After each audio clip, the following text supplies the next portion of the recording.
प्रिय छात्राः प्रथम PUC संस्कृत छात्रेभ्यः संस्कृत परिचय कक्षार्थं सर्वेषां कृते स्वागतम्। प्रीतिಯ ವಿದ್ಯಾರ್ಥಿಗಳೇ, ನಾವು ಪ್ರಥಮ PUCಯಲ್ಲಿ ಇದ್ದೇವೆ. ಸಂಸ್ಕೃತವನ್ನು ಇನ್ನೊಂದು ಭಾಷೆಯೊಂದಿಗೆ ತೆಗೆದುಕೊಂಡಿದ್ದೇವೆ. ಈಗಾಗಲೇ ನಾವು 10ನೇ ತರಗತಿವರೆಗೆ ಹೆಚ್ಚಿನವರು ಸಂಸ್ಕೃತವನ್ನು ಓದಿದವರು, ಕೆಲವರು ಈ ವರ್ಷ ಸಂಸ್ಕೃತವನ್ನು ಓದಲಿಕ್ಕೆ ಆಸಕ್ತಿ ಉಳ್ಳವರಿಗೂ ಕೂಡ ಅತ್ಯಂತ ಉಪಯುಕ್ತ ಆಗುವಂತೆ, ಅಂದರೆ ಓದಿದವರಿಗೂ ಓದಲಿಕ್ಕಿರುವವರಿಗೂ ಉಪಯುಕ್ತ ಆಗುವಂತೆ ಈ ಪಠ್ಯವನ್ನು ಸಿದ್ಧಪಡಿಸಿದ್ದಾರೆ. ನಮ್ಮ PU ಏನು ಉತ್ತರ ಕನ್ನಡದ ಪ್ರಾಂಶುಪಾಲರ ಸಂಘ ಎಲ್ಲ ಸಬ್ಜೆಕ್ಟುಗಳನ್ನು ವಿದ್ಯಾರ್ಥಿಗಳಿಗೆ ಅನುಕೂಲವಾಗುವಂತೆ, ಪ್ರಥಮ PUC ವಿದ್ಯಾರ್ಥಿಗಳಿಗೆ ಅನುಕೂಲವಾಗುವಂತೆ ಈ ವ್ಯವಸ್ಥೆಯ ಮೂಲಕ, ಬದಲಾದಂಥ ಈ ಒಂದು ವ್ಯವಸ್ಥೆಯ ಮೂಲಕವಾಗಿ ಮಾಡ್ತಾ ಇದ್ದರೆ ಸಂಸ್ಕೃತ ಭಾಷೆಗೂ ಕೂಡ ಈ ಒಂದು ಅವಕಾಶವನ್ನು ಕಲ್ಪಿಸಿದ್ದಾರೆ.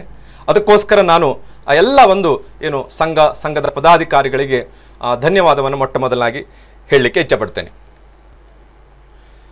ಸಂಸ್ಕೃತ ಪಠ್ಯಭಾಗಕ್ಕೆ ಈ ವರ್ಷ ಇರುವಂತಹ ಒಂದು ಪುಸ್ತಕ ಅಂತಂದರೆ, ಪಠ್ಯಪುಸ್ತಕ ಅಂತಂದರೆ ಶೇವಧಿ ಪ್ರಥಮೋ ಭಾಗ ಅಂತ.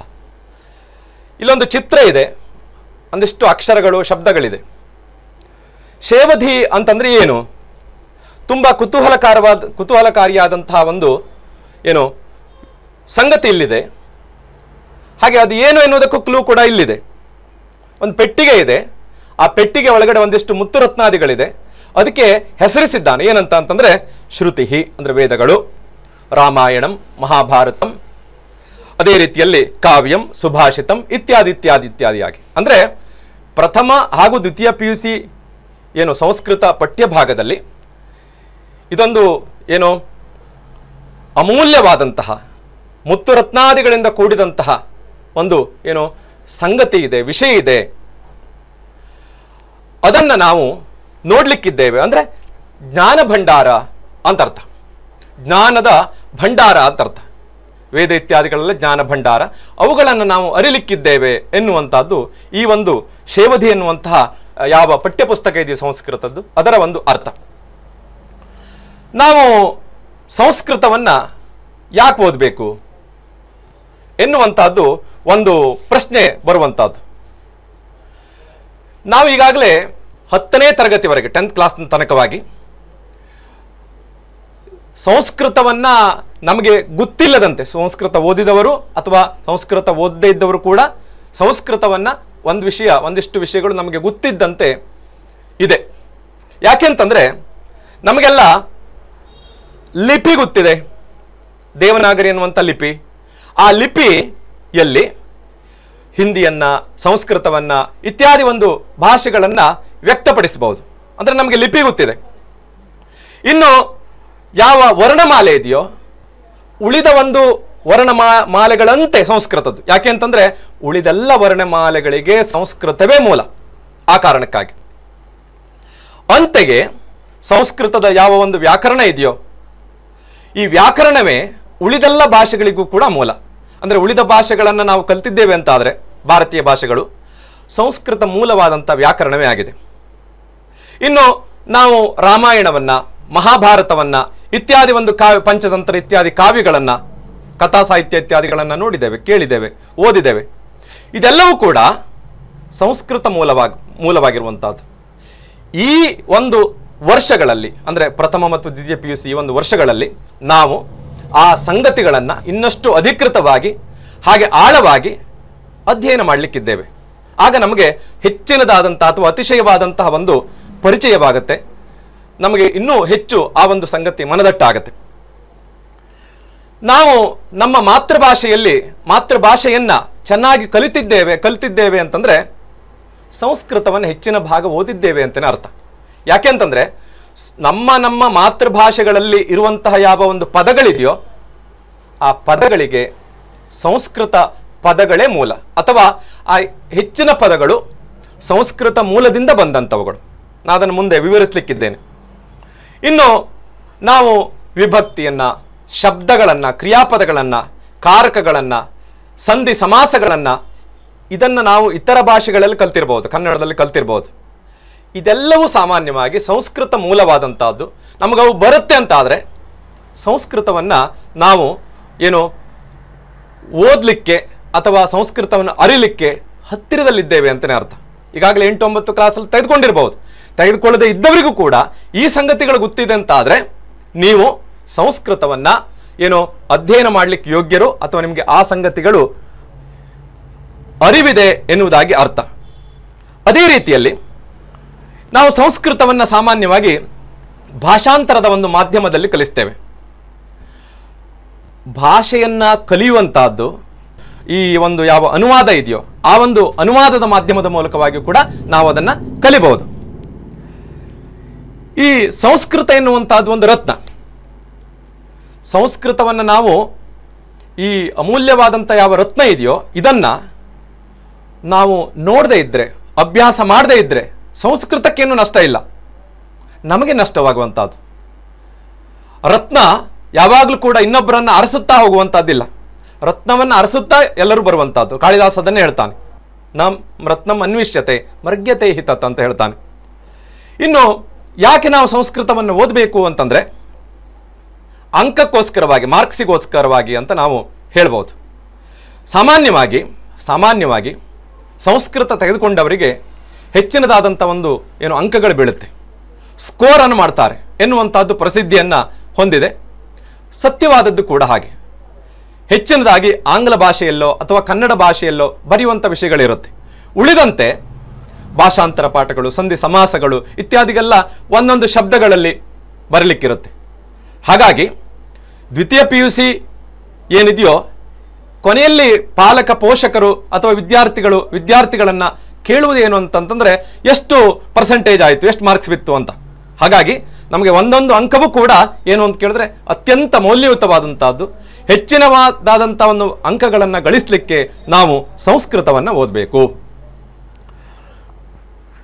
ಅಂಕ ಗಳಿಸುವಂಥ ಒಂದು ಕಾರಣಕ್ಕಾಗಿ ಸಂಸ್ಕೃತವನ್ನು ಓದಬೇಕು.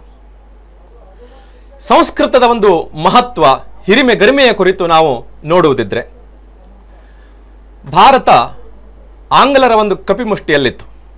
ಆಗ ಭಾರತದ ಪ್ರಪ್ರಥಮ ಏನು ನ್ಯಾಯಾಧೀಶನಾಗಿ, ಸುಪ್ರೀಂ ಕೋರ್ಟಿನ ನ್ಯಾಯಾಧೀಶನಾಗಿ ಭಾರತಕ್ಕೆ ಸರ್ ವಿಲಿಯಂ ಜೋನ್ಸ್ ಎನ್ನುವವನು ಬರ್ತಾನೆ.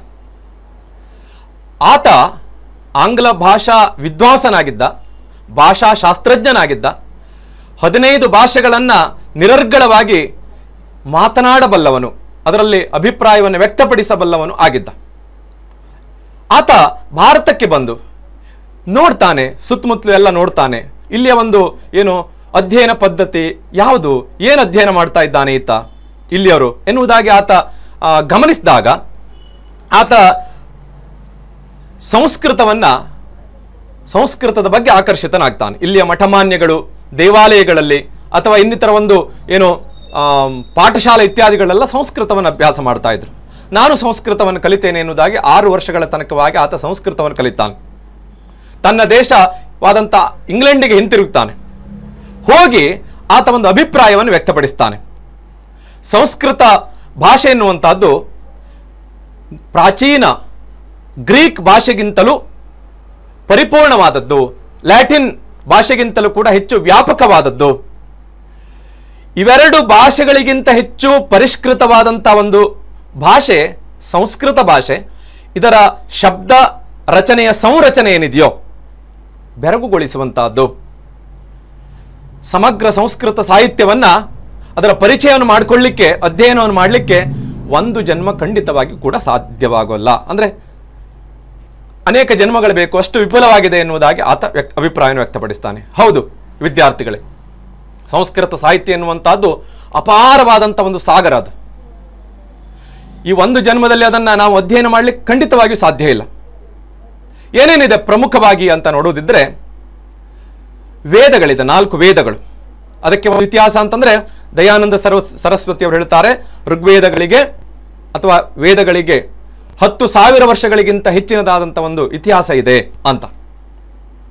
ಅಂತಹ 4 ಅಂದರೆ ವೇದಗಳು, ವೇದಾಂಗಗಳು, ರಾಮಾಯಣ, ಮಹಾಭಾರತ, ಹಾಗೆ ಪಂಚಮಹಾಕಾವ್ಯಗಳು, ಅದೇ ರೀತಿಯಲ್ಲಿ ಕಥಾ ಸಾಹಿತ್ಯಗಳು, ಪಂಚತಂತ್ರ, ಹಿತೋಪದೇಶ ಮುಂತಾದಂಥ ಕಥಾ ಸಾಹಿತ್ಯಗಳು, ಸ್ತೋತ್ರ ಸಾಹಿತ್ಯಗಳು, ಹೀಗೆ ಅನೇಕ ವೈವಿಧ್ಯತೆಗಳಿಂದ ಕೂಡಿದಂತಹ ಒಂದು ಸಾಹಿತ್ಯ ಸಂಸ್ಕೃತ ಸಾಹಿತ್ಯ ಆಗಿರುವಂತಹದ್ದು.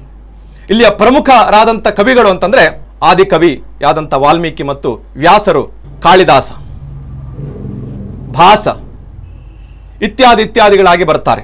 ಈ ಒಂದು ಪ್ರಾರಂಭದ ಒಂದು ಸಾಹಿತ್ಯವನ್ನ, ಏನು ಐತಿಹಾಸಿಕವಾದಂಥ ಕಾವ್ಯಗಳನ್ನ, ರಾಮಾಯಣ ಮಹಾಭಾರತಗಳನ್ನ ರಚನೆ ಮಾಡಿ ಉಳಿದ ಒಂದು ಸಾಹಿತಿಗಳಿಗೆ ಒಂದು ಮಾರ್ಗಗಳನ್ನು ಹಾಕಿಕೊಟ್ರು. ಉಳಿದ ಒಂದು ಸಾಹಿತಿಗಳು ಅಥವಾ ಒಂದು ಕವಿಗಳು ತಮ್ಮ ಒಂದು ಕಾವ್ಯ ರಚನೆಗೆ ಆಕರ ಗ್ರಂಥಗಳನ್ನು ಬಳಸಿಕೊಂಡದ್ದು ಇದೇ ರಾಮಾಯಣ ಮತ್ತು ಮಹಾಭಾರತ ಕಾವ್ಯಗಳಿಂದ. ಹಾಗಾಗಿ ಉಳಿದೆಲ್ಲ ಒಂದು ಕವಿಗಳಿಗೆ ರಾಮಾಯಣ ಮಹಾಭಾರತ ಎನ್ನುವಂತಹದ್ದು ಒಂದು ವಿಪುಲವಾದಂತಹ ಒಂದು ಏನು ಅವಕಾಶವನ್ನ, ಅಧ್ಯಯನಕ್ಕೆ ಅವಕಾಶವನ್ನ ಒದಗಿಸಿಕೊಟ್ಟಿತು. ಹಾಗೆ ಇಲ್ಲಿಯ ಒಂದು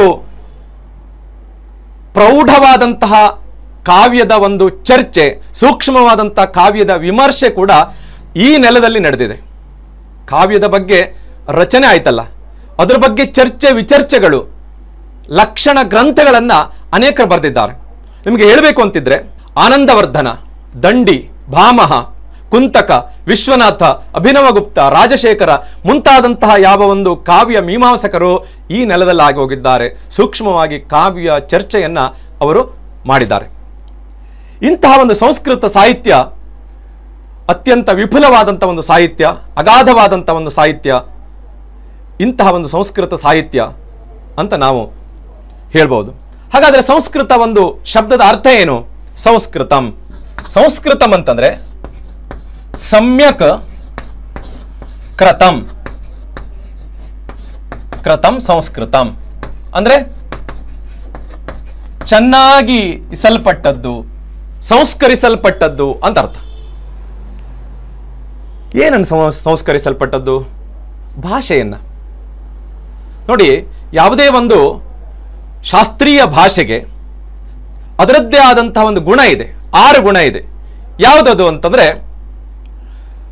ವರ್ಣ, ಸ್ವರ, ಮಾತ್ರ, ಬಲಂ, ಸಾಮ, ಸಂತಾನ ಅಂತ 6 ಗುಣಗಳು. ಈ 6 ಗುಣಗಳಿಂದ ಪರಿಷ್ಕೃತವಾದಂತಹ ಒಂದು ಭಾಷೆಗೆ ಸಂಸ್ಕೃತ ಭಾಷೆ. ವರ್ಣ ಇದೆ, ಅಕಾರದಿಂದ ಹಕಾರ ತನಕವಾಗಿರುವಂತಹ ವರ್ಣ ಇದೆ, ವರ್ಣಮಾಲೆ ಇದೆ. ಸ್ವರ ಅಂತಂದ್ರೆ ಆ ಒಂದು ಶಬ್ದದ ಒಂದು ಯಾವ ಉಚ್ಚಾರಣೆ ಇದೆಯೋ ಅದನ್ನು ಹೇಗೆ ಉಚ್ಚರಿಸಬೇಕು ಎನ್ನುವಂಥ ಒಂದು ಸ್ವರ ಇದೆ. ಮಾತ್ರೆಗಳು, ಏಕಮಾತ್ರಾ ಕಾಲ, ದ್ವಿಮಾತ್ರಾ ಕಾಲ, ಪ್ಲುತ, ತ್ರಿಮಾತ್ರಾ ಕಾಲ ಇತ್ಯಾದಿಯಾಗಿ ಪ್ರತಿಯೊಂದು ವರ್ಣಕ್ಕೂ ಕೂಡ ಏನಿದೆ ಅಂತ ಕೇಳಿದ್ರೆ ಮಾತ್ರೆಗಳಿದೆ. ಹಾಗೆ 4ನೇದಾಗಿರುವಂತಹದ್ದು ಬಲ. ಅಂದ್ರೆ ಒಂದು ಅಕ್ಷರವನ್ನ ಅಥವಾ ಅಕ್ಷರಗಳಿಂದ ಕೂಡಿದಂತಹ ಒಂದು ಶಬ್ದವನ್ನ ಇಂತಿಷ್ಟೇ ಪ್ರಾಣಶಕ್ತಿಯಿಂದ ಉಚ್ಚರಿಸಬೇಕು ಎನ್ನುವಂತಹದ್ದೇ ಬಲ ಅಂತ. ಉದಾಹರಣೆಗೆ ನೋಡಿ, ಒಂದು ಮಾತು ಹೀಗೆ ಬರುತ್ತೆ, ಯಥಾ ವ್ಯಾಘ್ರಿ ಹರೇತ್ ಪುತ್ರಾನ್ ದೌಷ್ಟ್ರಾಭ್ಯಾಂ ನಚ ಪೀಡಯೇತ್ ಭೀತಾ ಪತನ ಭೇದಾಭ್ಯಾಂ ತದ್ವತ್ ವರ್ಣಮುಚ್ಚಾರಯೇತ್ ಅಂತ. ಅಂದ್ರೆ ಹೆಣ್ಣು ಹುಲಿ ಮರಿಯನ್ನು ಹಾಕುತ್ತೆ. ಮರಿಯನ್ನು ಹಾಕಿದಂತಹ ಸಂದರ್ಭದಲ್ಲಿ ಆ ಮರಿಯನ್ನ ಒಂದು ಪ್ರದೇಶದಿಂದ ಮತ್ತೊಂದು ಪ್ರದೇಶಕ್ಕೆ ಹೇಗೆ ತೆಗೆದುಕೊಂಡು ಹೋಗುತ್ತೆ? ಬಾಯಲ್ಲಿ ಕಚ್ಚಿಕೊಂಡು ತೆಗೆದುಕೊಂಡು ಹೋಗುತ್ತೆ. ಸರಿಯಾಗಿ ಗ್ರಹಿಸಿ, ಗಟ್ಟಿಯಾಗಿ ತನ್ನ ಮರಿಗಳಿಗೆ ಕಚ್ಚಿದ್ರೆ ಮರಿಗೆ ಅಪಾಯ, ಕಚ್ಚದೇ ಇದ್ರೆ ಮರಿಯನ್ನ ಎತ್ತಲಿಕ್ಕೆ ಬರೋಲ್ಲ. ಈ ಯಾವ ಬ್ಯಾಲೆನ್ಸ್ ಇದೆಯೋ ಇದನ್ನೇ ಬಲ ಅಂತ ಹೇಳೋದು. ಅಂದ್ರೆ ಅಕ್ಷರಗಳಿಗೆ ಇಂತಿಷ್ಟೇ ಒಂದು ಪ್ರಾಣಶಕ್ತಿಯನ್ನ ಹಾಕಿ ಉಚ್ಚರಿಸಬೇಕು ಅಂತ ಇದೆ, ಅದನ್ನೇ ಬಲ ಅಂತ ಕರೆದಿರೋದು. ಅಂತಹ ಒಂದು ಏನು ಅಕ್ಷರಗಳಿಂದ ಕೂಡಿದಂಥ ಶಬ್ದಗಳನ್ನ ಹೀಗೆ ಉಚ್ಚಾರ ಮಾಡಬೇಕು ಅಂತ ನಿಯಮ ಇದೆ, ಅದನ್ನೇ ಬಲ ಅಂತ ಕರೆದಿರೋದು. ಹಾಗೆ 5ನೇದಾಗಿರುವಂತಹದ್ದು ಸಾಮ ಅಂತ, ಅಂದ್ರೆ ಗೇಯತೆ ಅಂತ ಅರ್ಥ, ಗಾನ ಅಂತ ಅರ್ಥ. ಸಂತಾನ ಅಂತಂದ್ರೆ 6ನೇದಾಗಿರುವಂತಹದ್ದು ಸಂತಾನ, ಸಂಯುಕ್ತಾಕ್ಷರಗಳನ್ನು ಹೇಗೆ ಉಚ್ಚರಿಸಬೇಕು ಎನ್ನುವುದೊಂದು ನಿಯಮ ಇದೆ. ಈ ರೀತಿಯಾಗಿ ವರ್ಣ, ಸ್ವರ, ಮಾತ್ರ, ಬಲ, ಸಾಮ, ಸಂತಾನ ಎನ್ನುವಂಥ 6 ಗುಣಗಳಿಂದ, ಭಾಷೆಯ 6 ಗುಣಗಳಿಂದ ಸುಸಂಸ್ಕೃತವಾದ್ದರಿಂದ ಸಂಸ್ಕೃತ ಎನ್ನುವಂಥದ್ದು ಸಿದ್ಧವಾಯಿತು. ಸಂಸ್ಕೃತಂ ಎನ್ನುವಂತಹದ್ದು ಗುಣವಾಚಕ ಪದ. ಇದು ಸಂಸ್ಕರಿಸಲ್ಪಟ್ಟದ್ದು. ನೀರನ್ನು ನಾವು ಸಂಸ್ಕರಿಸ್ತೇವೆ, ಅದಿರನ್ನ, ಚಿನ್ನದ ಅದಿರನ್ನ ಸಂಸ್ಕರಿಸ್ತೇವೆ, ಇದೆಲ್ಲ ನಾವು ಕೇಳಿದ್ದೇವೆ. ಹಾಗೆ ಭಾಷೆಯೂ ಕೂಡ ಸಂಸ್ಕರಿಸಲ್ಪಟ್ಟಿರುವಂತಹದ್ದು ಇಂತಹ 6 ಗುಣಗಳಿಂದ. ಈ ಮೂಲಕವಾಗಿ ಹೊರಹೊಮ್ಮಿದಂತಹ ಸಂದರ್ಭದಲ್ಲಿ ಸಂಸ್ಕೃತವಾಯಿತು. ಸಂಸ್ಕೃತ ಭಾಷೆ ನಮ್ಮ ಭಾರತೀಯ ಭಾಷೆಗಳ ಒಂದು ಜನನಿ. ನಮ್ಮ ಭಾರತದಲ್ಲಿ ಯಾವೆಲ್ಲ ಭಾಷೆಗಳಿದೆಯೋ ಈ ಎಲ್ಲ ಭಾಷೆಗಳಲ್ಲಿ ಸಂಸ್ಕೃತ ಪದಗಳು ಗುಪ್ತಗಾಮಿನಿಯಾಗಿದೆ. ಅಷ್ಟೇ ಅಲ್ಲ, ಜಗತ್ತಿನ ಬೇರೆ ಬೇರೆ ಭಾಷೆಯ ಒಂದು ಭಾಷೆಗಳಲ್ಲೂ ಕೂಡ ಸಂಸ್ಕೃತ ಪದಗಳಿದೆ. ಆಂಗ್ಲ ಭಾಷೆಯನ್ನೇ ತೆಗೆದುಕೊಳ್ಳೋಣ. ಉದಾಹರಣೆಗೆ ಆಂಗ್ಲ ಭಾಷೆ, ನಮ್ಮ ಯಾವ ಪಿತೃ, ತಂದೆಯನ್ನ ಹೇಳಲಿಕ್ಕೆ ಪಿತೃ ಅಂತ ಕರೀತಾರೆ. ಪಿತೃ ಎನ್ನುವಂಥ ಶಬ್ದದಿಂದ ಫಾದರ್ ಅಂತ ಆಗಿದೆ. ಮಾತೃ ಅಂತ ಶಬ್ದದಿಂದ ತಾಯಿ, ಶಬ್ದದಿಂದ ಮದರ್ ಅಂತ ಆಗಿದೆ. ಭ್ರಾತೃ ಶಬ್ದದಿಂದ ಬ್ರದರ್ ಅಂತ ಆಗಿದೆ. ಹೀಗೆ ಅನೇಕ ಉದಾಹರಣೆಗಳನ್ನು ಕೊಡಬಹುದು. ಅಂದ್ರೆ ಆಂಗ್ಲ ಭಾಷೆಗೆ ಕೆಲ ಶಬ್ದಗಳಿಗೆ ಮೂಲ ಸಂಸ್ಕೃತ ಅಂತಂದ್ರೆ ನೀವು ಆಶ್ಚರ್ಯವನ್ನ ಪಡ್ತೀರಿ.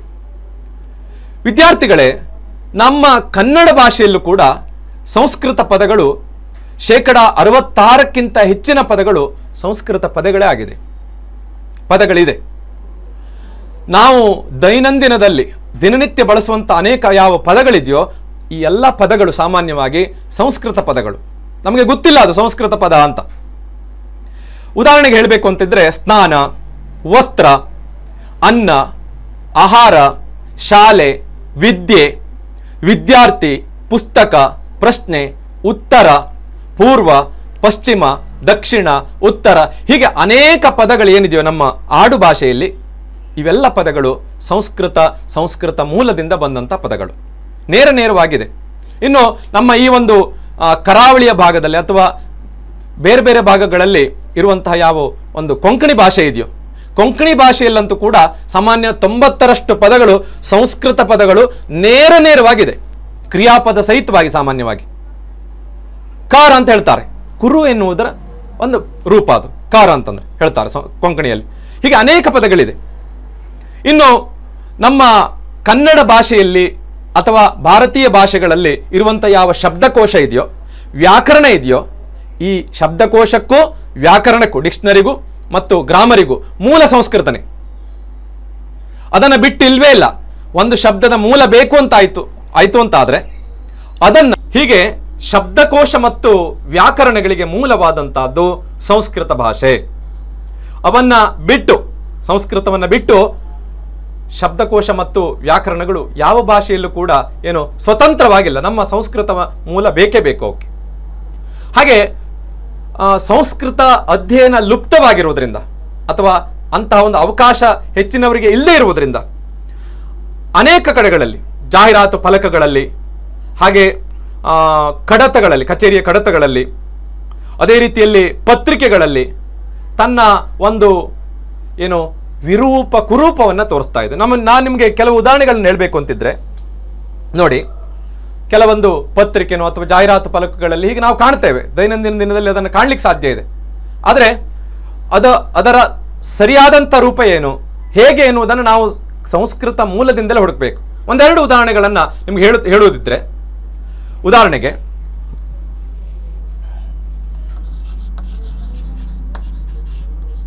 ಕೋಟ್ಯಾಧಿಪತಿ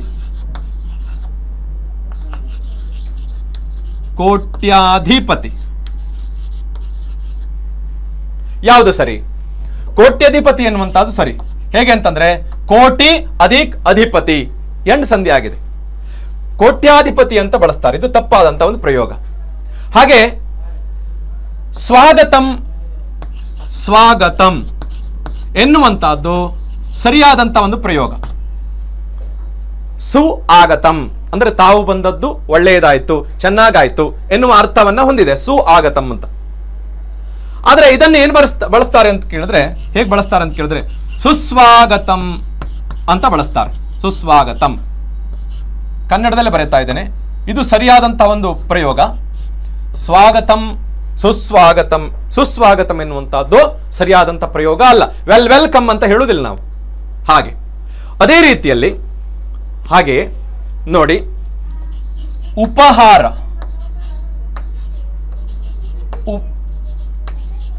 ಉಪಾಹಾರ ಯಾವುದು ಸರಿ? ಉಪಾಹಾರ ಎನ್ನುವಂಥದ್ದು ಸರಿಯಾದಂಥ ಪ್ರಯೋಗ, ಉಪಹಾರ ಎನ್ನುವಂಥದ್ದು ತಪ್ಪಾದಂಥ ಪ್ರಯೋಗ. ಅಂದ್ರೆ ಮುಖ್ಯ ಆಹಾರ ಹೊರತಾದಂಥ ಆಹಾರ ಪದಾರ್ಥಗಳು ಅಂತರ್ಥ ಉಪಾಹಾರ ಅಂತರ್ಥ. ಉಪಹಾರ ಎನ್ನುವಂತಹದ್ದು ಶಬ್ದ ಇಲ್ಲ, ಅದು ತಪ್ಪಾದಂಥ ಒಂದು ಪ್ರಯೋಗ. ಅದನ್ನು ನಾವು ಕೆಲವು ಕಡೆ ಕಾಣ್ತೇವೆ, ಉಪಹಾರ ಮಂದಿರ ಅಂತ, ಉಪಾಹಾರ ಮಂದಿರ ಅಂತ ಹೇಳಬೇಕು. ಅದೇ ರೀತಿಯಲ್ಲಿ ಶಾಖಾಹಾರ, ಶಾಖಾಹಾರ ಇದು ತಪ್ಪಾದಂಥ ಪ್ರಯೋಗ, ಇದು ಸರಿಯಾದಂಥ ಪ್ರಯೋಗ. ಶಾಖ ಎನ್ನುವ ಶಬ್ದಕ್ಕೆ ಅರ್ಥ, ಶಾಖ ಅಂತಂದ್ರೆ ತರಕಾರಿ ಅಂತ ಅರ್ಥ. ತರಕಾರಿ ಪದಾರ್ಥಗಳಿಂದ ಸಿದ್ಧಪಡಿಸಿದಂತಹ ಒಂದು ಆಹಾರ ಪದಾರ್ಥಗಳನ್ನು ಇಲ್ಲಿ ಏನೋ ಹೋಟೆಲ್ಗಳಲ್ಲಿ ನೀಡಲಾಗುತ್ತೆ ಎನ್ನುವ ಅರ್ಥದಲ್ಲಿ ಆ ಒಂದು ಶಬ್ದವನ್ನು ಬಳಸಿರ್ತಾರೆ. ಆದರೆ ಹಾಕುವಂತಹದ್ದು ಶಾಖಾಹಾರ ಅಂತ. ಶಾಖ ಎನ್ನುವ ಶಬ್ದಕ್ಕೆ ಅರ್ಥ ಬಿಸಿ ಅಂತ ಅರ್ಥ, ಹಾಗೆ ಟೊಂಗೆ ಅಂತ ಅರ್ಥ, ಎರಡು ಅರ್ಥ ಇದೆ. ಅಂದ್ರೆ ಟೊಂಗೆಯ ಆಹಾರವೇ ಎನ್ನುವ ಆ ಒಂದು ಅರ್ಥದಲ್ಲಿ ಬರುತ್ತೆ. ಇದು ತಪ್ಪಾದಂಥ ಪ್ರಯೋಗ. ಹಾಗೆ ಕೆಲವು ಕಡೆ ನಾವು ಮಾಧ್ಯಮದಲ್ಲೂ ಕೂಡ ಅಥವಾ ಏನು ಪತ್ರಿಕೆಗಳಲ್ಲೂ ಕೂಡ ಕಾಣ್ತೇವೆ. ಏನು ಅಂತ ಕೇಳಿದ್ರೆ ಶ್ಮಶಾನ, ಸ್ಮಶಾನ ಯಾವುದು ಸರಿ? ಶವಾಹ ಶೇರತೆ ಅತ್ರ, ಅಂದ್ರೆ ಮೃತ ಹೊಂದಿದಂತಹ ವ್ಯಕ್ತಿಯ ಶವವನ್ನ ಇಲ್ಲಿ ಸಂಸ್ಕಾರ ಮಾಡಲಾಗುತ್ತೆ ಎನ್ನುವ ಅರ್ಥದಲ್ಲಿ ಏನಾಗುತ್ತೆ ಅಂತ ಕೇಳಿದ್ರೆ ಶ್ಮಶಾನ ಎನ್ನುವಂತಹದ್ದು ಸರಿಯಾದಂತ ಪ್ರಯೋಗ. ನಾವು ಅದನ್ನು ಹೇಗೆ ತಪ್ಪಾಗಿ ಬಳಸ್ತೇವೆ ಅಂತ ಕೇಳಿದ್ರೆ ಸ್ಮಶಾನ ಅಂತ ಬಳಸ್ತೇವೆ. ಸ್ಮಶಾನ ತಪ್ಪಾದಂತ ಪ್ರಯೋಗ, ಶ್ಮಶಾನ ಸರಿಯಾದಂತ ಪ್ರಯೋಗ. ಹೀಗೆ ಅದೆಷ್ಟೋ ಶಬ್ದಗಳಿದೆ. ಕೆಲವು ಮಹಾಪ್ರಾಣಗಳನ್ನು ಮಾಡ್ತಾರೆ, ಅಲ್ಪ ಪ್ರಾಣ ಬದಲಾಗಿ ಮಹಾಪ್ರಾಣವನ್ನು ಮಾಡ್ತಾರೆ. ಅಂದ್ರೆ ಹೆಚ್ಚಿನದಾದಂಥ ಒಂದು ಏನೋ ಶಕ್ತಿ. ಉದಾಹರಣೆಗೆ ಹೇಳಬೇಕು ಅಂತಿದ್ರೆ ಗರ್ಜನೆ ಸರಿಯಾದಂಥ ಪ್ರಯೋಗ, ಗರ್ಜನೆ ತಪ್ಪಾದಂಥ ಪ್ರಯೋಗ. ಹೀಗೆ ಇದೆಲ್ಲ ಸಂಗತಿಗಳು ನಮಗೆ ಎಲ್ಲಿ ಸಿಗುತ್ತೆ, ಎಲ್ಲಿ ಗೊತ್ತಾಗತ್ತೆ ಅಂತ ಕೇಳಿದ್ರೆ ಸಂಸ್ಕೃತದಲ್ಲಿ ಗೊತ್ತಾಗತ್ತೆ, ಸಂಸ್ಕೃತವನ್ನು ಓದಿದಾಗ ಗೊತ್ತಾಗತ್ತೆ. ಈ ಕಾರಣಗಳಿಂದ ಏನು ಇದರ ಒಂದು ಅಧ್ಯಯನ ಲುಪ್ತವಾಗಿರುವುದರಿಂದ ಜಾಹೀರಾತುಗಳಲ್ಲಿ, ಮಾಧ್ಯಮಗಳಲ್ಲಿ, ಕಚೇರಿಯ ಕಡತಗಳಲ್ಲಿ ಈ ಒಂದು ರೀತಿಯಲ್ಲಿ ಅಪಶಬ್ದಗಳು, ಭಾಷೆ ಕುರೂಪ ವಿರೂಪವಾಗಿ ತನ್ನ ಸೌಂದರ್ಯ ಸೌಷ್ಠವಗಳನ್ನು ಕಳ್ಕೊಂಡು ವಿಜೃಂಭಿಸುವುದನ್ನು ನಾವು ಕಾಣ್ತೇವೆ. ಅದೇ ರೀತಿಯಲ್ಲಿ ಸಂಸ್ಕೃತ ಭಾಷೆ ಎನ್ನುವಂತಹದ್ದು ಅಮೃತವಾದಂಥ ಒಂದು ಭಾಷೆ. ಒಂದು ಕಾಲಕ್ಕೆ ಏನು ಅಧ್ಯಯನ ಲುಪ್ತವಾಗಿರುವುದನ್ನು, ಅಂದರೆ ಹೇಗೆ ನಮ್ಮ ಒಂದು ಭಾರತ ದೇಶದ ಮೇಲೆ ಆಕ್ರಮಣಗಳಾಯಿತು, ಆ ಒಂದು ಸಂದರ್ಭದಲ್ಲಿ 500-600 ವರ್ಷಗಳು ಈ ಒಂದು ಭಾಷೆಯ ಮೇಲೆ ಆಘಾತವನ್ನ ಉಂಟು ಮಾಡಿದ ಕಾರಣಕ್ಕಾಗಿ ಕೆಲವು ಕಡೆ ಏನಾಯ್ತು ಅಂತ ಕೇಳಿದ್ರೆ ಜನಭಾಷೆಯಾಗಿರುವಂತಹ ಅದನ್ನ ಏನು ಅಲ್ಲಲ್ಲಿ ಅಧ್ಯಯನವನ್ನು ಮಾಡ್ತಾ ಇರುವುದನ್ನು ನಾವು ಕಾಣ್ತೇವೆ. ಅಂದ್ರೆ ಅದರ ಯಾವ ರೀತಿಯಲ್ಲಿ ಅದಕ್ಕೆ ಬೆಲೆ ಬರಬೇಕಾಗಿತ್ತೋ, ಯಾವ ರೀತಿಯಲ್ಲಿ ಓದಬೇಕಾಗಿತ್ತೋ, ಯಾವ ಒಂದು ಅಧ್ಯಯನ ಪರಂಪರೆ ಇತ್ತೋ, ಮುಂದುವರಿಬೇಕಾಗಿತ್ತೋ, ಅದು ಈ ಭಾಷೆಗೆ ನಂತರದಲ್ಲಿ ಸಿಗಲಿಲ್ಲ. ಹಾಗಾಗಿ ಇದನ್ನು ಏನು ಮಾಡ್ತಾರೆ, ಕೆಲವರು ಏನು ಹೇಳ್ತಾರೆ ಅಂತ ಕೇಳಿದ್ರೆ ಮೃತ ಭಾಷೆ ಅಂತ ಹೇಳ್ತಾರೆ. ಖಂಡಿತವಾಗಿ ತಪ್ಪು. ಅಮೃತವಾದಂಥ ಒಂದು ಭಾಷೆ ಇದು. ಯಾಕೆ ಅಂತಂದ್ರೆ ಈ ಒಂದು ಕಾಲಕ್ಕೆ 96 ಲಕ್ಷ ಜನರು ಸರಳ ಸಂಸ್ಕೃತವನ್ನು ಮಾತನಾಡುವಂಥ ಜನರಿದ್ದಾರೆ ಎನ್ನುವುದನ್ನು ನೀವು ನಂಬಲೇಬೇಕು ವಿದ್ಯಾರ್ಥಿಗಳೇ. ಹಾಗೆ ಸಂಸ್ಕೃತದಲ್ಲಿ ಏನು ಪತ್ರಿಕೆಗಳಿದೆ, ಸಂಭಾಷಣ ಸಂದೇಶ ಅಂತ ಮಾಸಪತ್ರಿಕೆ ಇದೆ. 2 ಲಕ್ಷ ಏನು ಓದುಗರು ಜಗತ್ತಿನಾದ್ಯಂತ ಓದುಗರು ಅದಕ್ಕಿದ್ದಾರೆ. ಹಾಗೆ ಸುಧರ್ಮ ಎನ್ನುವಂಥ ದಿನಪತ್ರಿಕೆ ಕೂಡ ಸಂಸ್ಕೃತದಲ್ಲಿದೆ. ಹೀಗೆ ಏನು ಸಾಹಿತ್ಯಗಳು ಈಗೂ ಕೂಡ ಮುಂದುವರಿತಾ ಇದೆ, ಓದುವವರು ಇದ್ದಾರೆ, ಏನು ಮಾತನಾಡುವವರು ಇದ್ದಾರೆ ಎನ್ನುವುದನ್ನು ನಾವು ಗಮನಿಸಬೇಕು. ಇನ್ನು ಮುಖ್ಯವಾದಂಥ ಸಂಗತಿ ಏನು ಅಂತಂದ್ರೆ ಸಂಸ್ಕೃತ ಗ್ರಹಂ ಅಂತ ಇದೆ. ಮನೆಯಲ್ಲಿ ಬೇರೆ ಬೇರೆ ಆಡು ಭಾಷೆಗಳ ಜೊತೆಗೆ ಮನೆಯ ಇರುವಂಥ ಸದಸ್ಯರಲ್ಲಿ ಏನಿದ್ದಾರೋ ಅವರು ಸಂಸ್ಕೃತದಲ್ಲೇ ಮಾತನಾಡ್ತಾರೆ. ಇಂತಹ 6000 ಕುಟುಂಬಗಳು ನಮ್ಮ ಭಾರತದಲ್ಲಿದೆ. ಸಂಸ್ಕೃತ ಕುಟುಂಬ ಅಂತ ಅವುಗಳಿಗೆ ಹೇಳ್ತಾರೆ. ಅದೇ ರೀತಿಯಲ್ಲಿ ಸಂಸ್ಕೃತ ಗ್ರಾಮಗಳಿದೆ. ಉದಾಹರಣೆಗೆ ಹೇಳಬೇಕು ಅಂತಿದ್ರೆ 6-7 ಗ್ರಾಮಗಳು ಭಾರತದಲ್ಲಿ ಸಂಸ್ಕೃತ ಗ್ರಾಮಗಳಿದೆ. ನಮ್ಮ ಸಮೀಪದ ಶಿವಮೊಗ್ಗದಲ್ಲಿರುವಂಥ ಮತ್ತೂರು ಸಂಸ್ಕೃತ ಗ್ರಾಮ. ಅದೇ ರೀತಿಯಲ್ಲಿ ಮಧ್ಯಪ್ರದೇಶದ ಜೀವಿ ಎನ್ನುವಂಥ ಒಂದು ಗ್ರಾಮ ಇದೆ, ಅದು ಸಂಸ್ಕೃತ ಗ್ರಾಮ. ಹೀಗೆ ಅನೇಕ 7 ಗ್ರಾಮಗಳು ಸಂಸ್ಕೃತ ಗ್ರಾಮಗಳಿದೆ. ಇಲ್ಲೆಲ್ಲ ಬೇರೆ ಬೇರೆ ವರ್ಗದವರಿದ್ದಾರೆ, ಬೇರೆ ಬೇರೆ ಉದ್ಯೋಗಗಳನ್ನು ಮಾಡುವವರಿದ್ದಾರೆ, ಆದರೆ ಎಲ್ಲರೂ ಕೂಡ ಸಂಸ್ಕೃತವನ್ನು ಮಾತನಾಡ್ತಾರೆ. ಹಾಗಾಗಿ ಇದು ಮೃತ ಭಾಷೆ ಅಲ್ಲ, ಅಮೃತ ಭಾಷೆ, ಜನಭಾಷೆ ಆಗುವತ್ತ ಇದು ಮುಂದುವರಿದಿದೆ ಎನ್ನುವುದನ್ನು ನಾವು ನೆನಪಿಟ್ಕೊಳ್ಬೇಕು.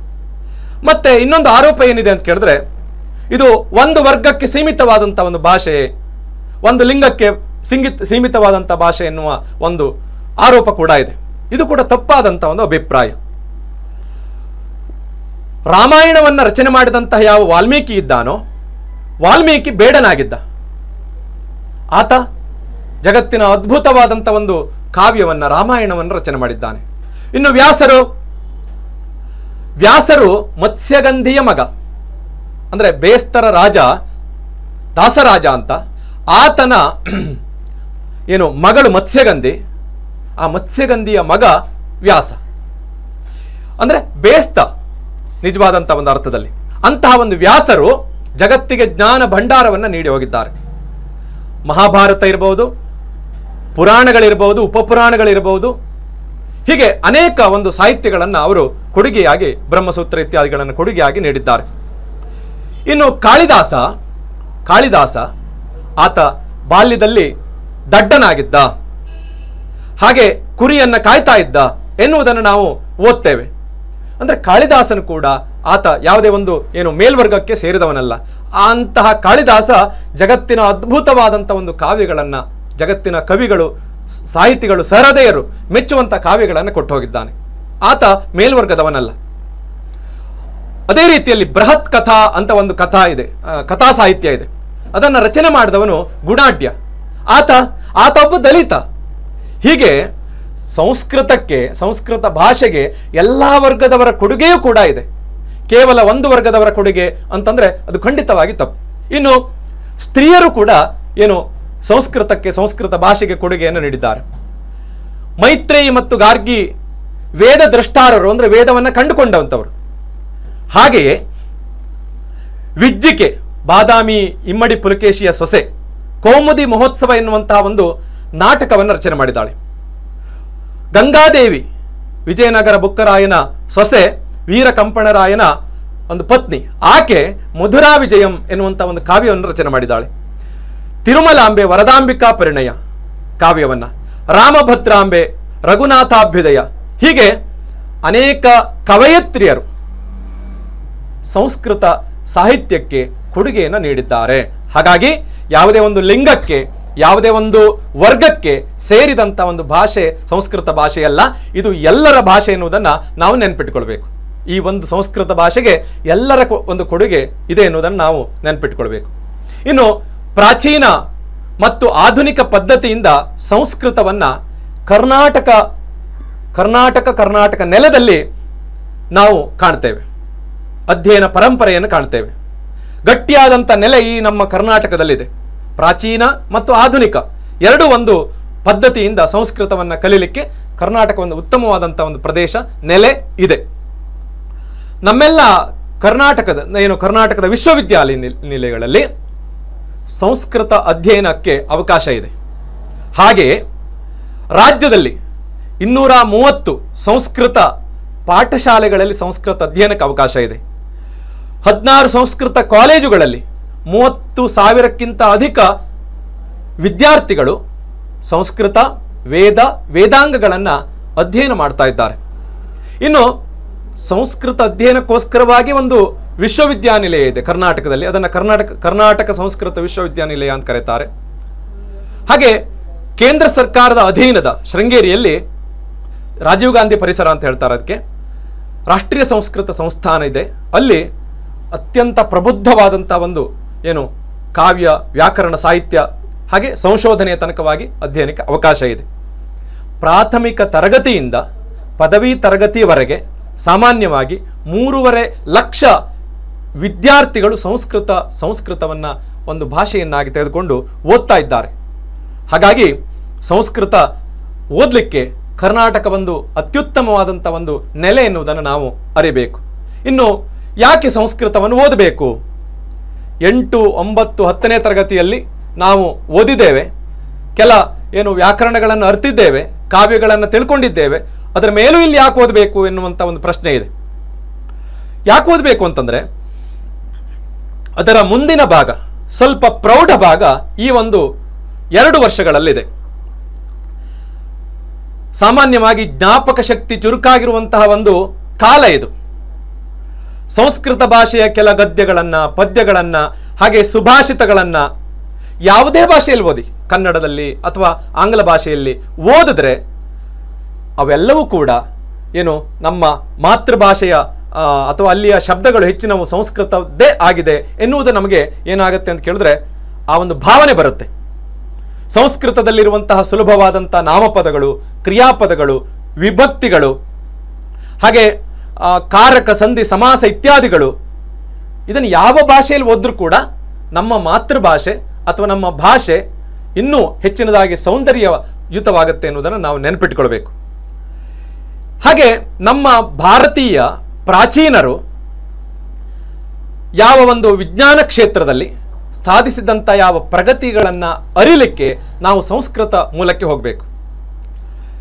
ಯಾವ ಆಯುರ್ವೇದ ಇದೆಯೋ, ಯೋಗ ಇದೆಯೋ, ಹಾಗೆ ಖಗೋಳ ವಿಜ್ಞಾನ, ಇದೇ ರೀತಿಯಲ್ಲಿ ಅರ್ಥಶಾಸ್ತ್ರ, ರಾಜ್ಯಶಾಸ್ತ್ರ, ಶಿಲ್ಪಶಾಸ್ತ್ರ, ಸಂಗೀತ ಶಾಸ್ತ್ರ, ಹೀಗೆ ಯಾವ ಯಾವ ಒಂದು ಪ್ರಾಚೀನ ಅಧ್ಯಯನಗಳೇನಿದೆಯೋ ನಮ್ಮ ಭಾರತೀಯರ ಕೊಡುಗೆ ಅದು, ಅದನ್ನು ನಾವು ಅರಿಬೇಕು ಅಂತ ಆದರೆ ಸಂಸ್ಕೃತಕ್ಕೆ ಮೊರೆ ಹೋಗಬೇಕು.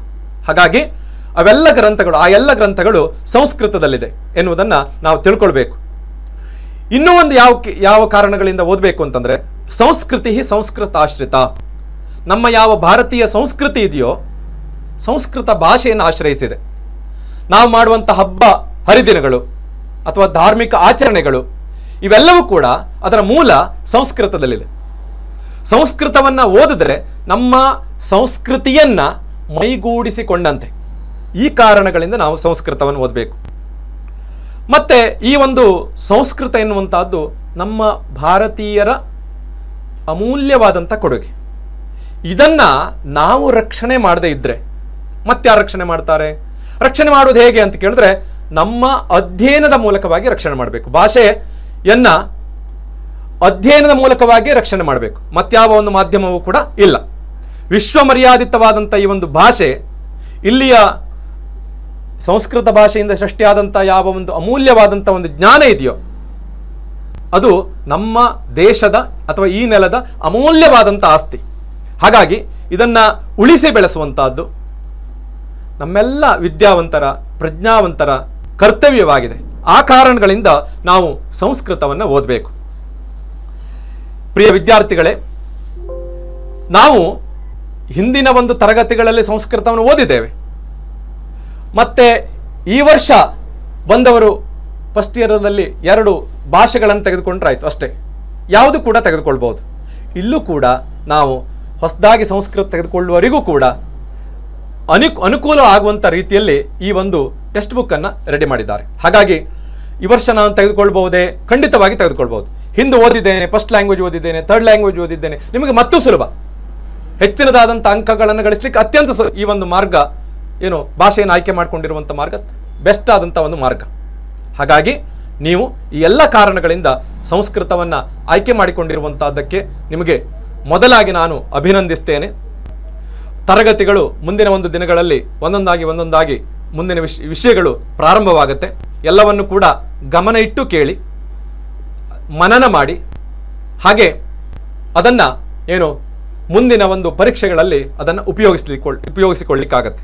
ಹಾಗಾಗಿ ಈ ಎಲ್ಲವನ್ನು ಸಂಗತಿಗಳನ್ನು ಹೇಳ್ತಾ ಹೆಚ್ಚಿನದಾದಂತಹ ಒಂದು ಏನು ಅಂಕಕ್ಕೋಸ್ಕರವಾಗಿ ಹಾಗೆ ಎಲ್ಲ ರೀತಿಯಾದಂತಹ ಒಂದು ವಿಷಯಗಳನ್ನು ಅರ್ಥಕೊಳ್ಳೋದಕ್ಕೋಸ್ಕರವಾಗಿ ನಾವು ಸಂಸ್ಕೃತವನ್ನು ಓದಬೇಕು. ನಮ್ಮ ಕರ್ನಾಟಕದಲ್ಲಿ 1250 ಸರ್ಕಾರಿ ಕಾಲೇಜುಗಳಿದೆ. ಅವುಗಳಲ್ಲಿ ಕೇವಲ 45 ಕಾಲೇಜುಗಳಲ್ಲಿ ಮಾತ್ರ ಸಂಸ್ಕೃತ ಅಧ್ಯಯನಕ್ಕೆ ಅವಕಾಶ ಇದೆ. ಇನ್ನು ಏಡೆಡ್ ಮತ್ತು ಅನ್ಏಡೆಡ್ ಕಾಲೇಜುಗಳಲ್ಲೂ ಕೂಡ ಸಂಸ್ಕೃತಕ್ಕೆ ಅವಕಾಶ ಇದೆ. ನಮ್ಮ ಈ ಉತ್ತರ ಕನ್ನಡದಲ್ಲಿ ಬೆರಳೆಣಿಕೆಯ ಒಂದು ಏನು ಗೌರ್ಮೆಂಟ್ ಕಾಲೇಜುಗಳಲ್ಲಿ ಹಾಗೆ ಬೆರಳೆಣಿಕೆಯ ಒಂದು ಏಡೆಡ್ ಅನ್ಏಡೆಡ್ ಕಾಲೇಜುಗಳಲ್ಲಿ ಸಂಸ್ಕೃತಕ್ಕೆ ಅವಕಾಶ ಇದೆ. ನಿಮ್ಮ ಸಮೀಪದಲ್ಲಿದ್ದರೆ ಅಥವಾ ನೀವು ಹೋಗಿರುವಂಥ ಕಾಲೇಜ್ ಅಡ್ಮಿಷನ್ ಮಾಡಿರುವಂಥ ಕಾಲೇಜುಗಳಲ್ಲಿ ಇದ್ದರೆ ನೀವು ಅದನ್ನು ಅವಶ್ಯವಾಗಿ ಆಯ್ಕೆ ಮಾಡಿಕೊಂಡು ಸಂಸ್ಕೃತವನ್ನು ಓದಬೇಕು. ಹೆಚ್ಚಿನ ಅಂಕಗಳು ನಿಮಗೆ ಏನು ಅಧ್ಯಯನದಿಂದ ಸಿಗುತ್ತೆ. ಯಾರು ಕೂಡ ಫೇಲ್ ಆಗುವಂಥದ್ದೇ ಇಲ್ಲ. ಸಂಸ್ಕೃತದಲ್ಲಿ ಫೇಲ್ ಆಗಲಿಕ್ಕೆ ಕಷ್ಟಪಡಬೇಕು, ಅತ್ಯಂತ ಕಷ್ಟಪಡಬೇಕು. ಪಾಸ್ ಆಗಲಿಕ್ಕಲ್ಲ, ಫೇಲ್ ಆಗಲಿಕ್ಕೆ ಕಷ್ಟಪಡಬೇಕು. ಯಾಕೆ ಅಂತಂದರೆ ಹೇಗೆ ಕಷ್ಟಪಡುವುದು ಅಂತಂದರೆ ನಾವು ನೋಟ್ಸ್ ಕೊಟ್ಟದ್ದು ಅಥವಾ ಏನು ಟೆಕ್ಸ್ಟ್ ಬುಕ್ ಆತ ತೆಗೆದುಕೊಳ್ಳದೆ ಓದದೆ ಮಾಡದೆ ಇದ್ರೆ ಮಾತ್ರ ಆತ ಫೇಲ್ ಆಗ್ತಾನೆ ಹೊರತು ಮತ್ತೆ ಸ್ವಲ್ಪ ಓದ್ರೂ ಕೂಡ ಅಥವಾ ಆತ ಪಾಸ್ ಆಗಲಿಕ್ಕೆ ಯಾವ ರೀತಿಯಲ್ಲೂ ಕೂಡ ತೊಂದರೆ ಇಲ್ಲ. ಹಾಗಾಗಿ ಈ ಎಲ್ಲ ಕಾರಣಗಳಿಂದ ನೀವು ಸಂಸ್ಕೃತವನ್ನು ಓದಬೇಕು ಅಂತ ನಾನು ಹೇಳ್ತಾ ನಿಮಗೆ ಮೊದಲಾಗಿ ಅಭಿನಂದಿಸುತ್ತಾ ನನ್ನ ಈ ಒಂದು ಪರಿಚಯಾತ್ಮಕವಾದಂಥ ಒಂದು ಏನು ಈ ಒಂದು ಅವಧಿಯನ್ನು ಮುಗಿಸ್ತಾ ಇದ್ದೇನೆ. ನನ್ನ ಹೆಸರು ಗಣೇಶ್ ಭಟ್, ಹನುಮಂತ ಬೆಣ್ಣೆ, ಸರ್ಕಾರಿ ಪದವಿ ಪೂರ್ವ ಕಾಲೇಜು, ನೆಲ್ಲಿಕೇರಿ, ಕುಮಟಾ. ಇಲ್ಲಿ ಸಂಸ್ಕೃತ ಉಪನ್ಯಾಸಕನಾಗಿ ನಾನು ಕೆಲಸ ಮಾಡ್ತಾ ಇದ್ದೇನೆ. ಧನ್ಯವಾದಗಳು.